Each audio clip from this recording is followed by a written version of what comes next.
D is an interesting choice because it covers a lot of the tests that we want to do.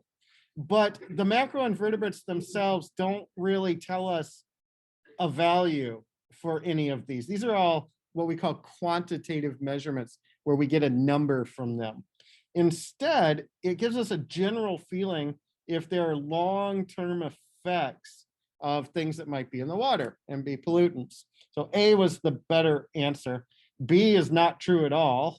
They don't migrate long distance, they stay in place, which is why they are long-term measuring sticks. And they are definitely not top predators either. So it was definitely between A and D. This is more qualitative, and this is more where we got to use scientific tools to get those numbers. All right, here's another one. Chemical compound that can cause algal blooms and cultural eutrophication in streams.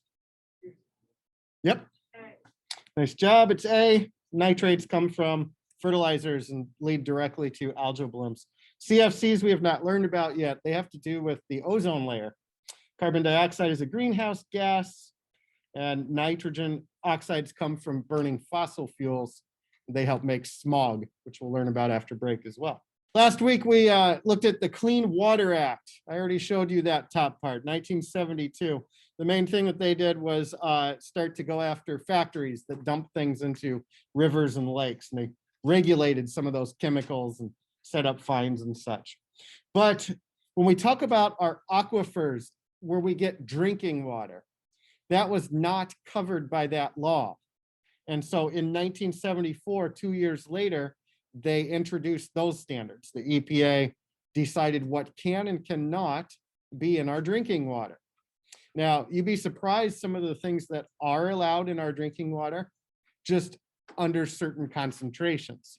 We have deemed whether or not it's toxic. Remember TD 50, that concept of where do half the people get sick? How do we get safe drinking water when we know all of these pollutants are in the environment? Well, we have to put that water through a process called wastewater treatment. Water leaving your house all goes to the same place.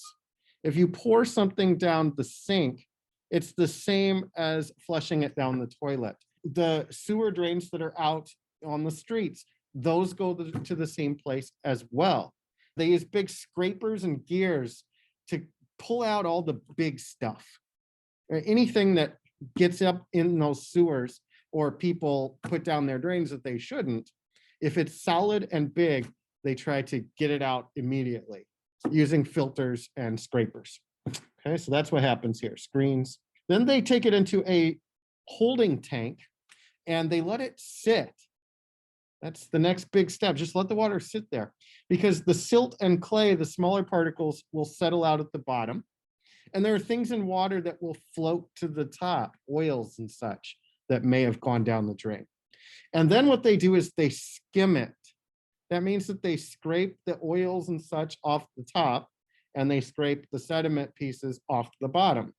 So they remove, once again, mostly solid objects and some oil. All right, and that's really the first part of the treatment.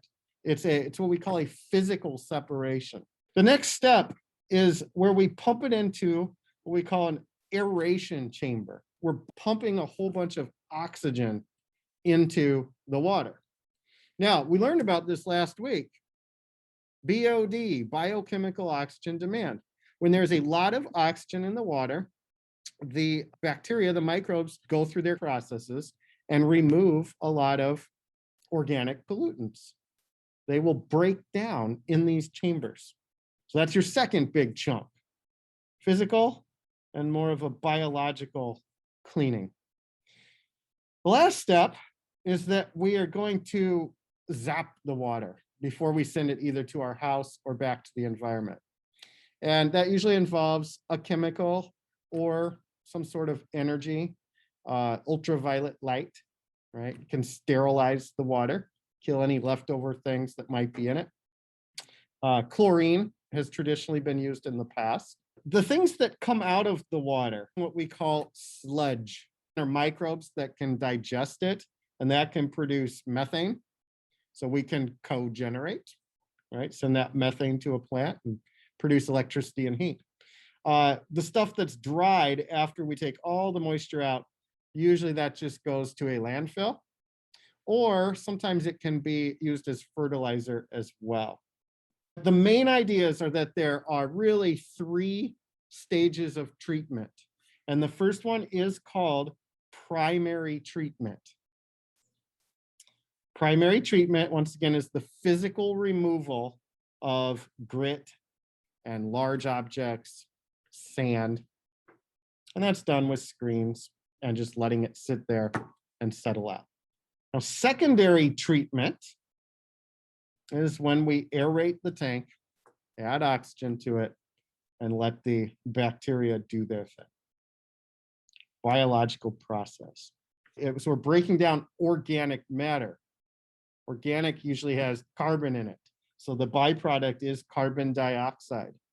The main role of the oxygen is to speed up the rate that the bacteria do their job. Tertiary treatment, third level. And we're going to kill off the viruses that are in there. We use everything from chlorine to ozone. This process results in the biological breakdown of most of the organic matter in the sewage.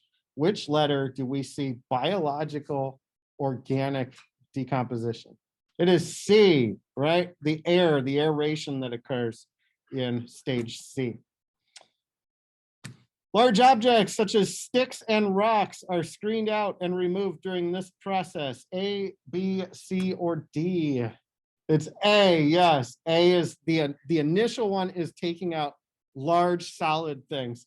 What's happening in B is sedimentation. That's where we have to let it sit and let the small clay and silt settle out to the bottom. Then we pump it with the air. Based on the diagram, which of the following best describes how a malfunctioning air compressor, right there, would affect the process of sewage treatment? C, correct. Fewer bacteria would be able to absorb dissolved organic. We would have less dissolved oxygen in the water, which means the bacteria would not be able to work as quickly as well. Which of the following components, which are not shown on the diagram, are part of the tertiary treatment of wastewater? Wet scrubbers, filters, coagulants, or disinfectants?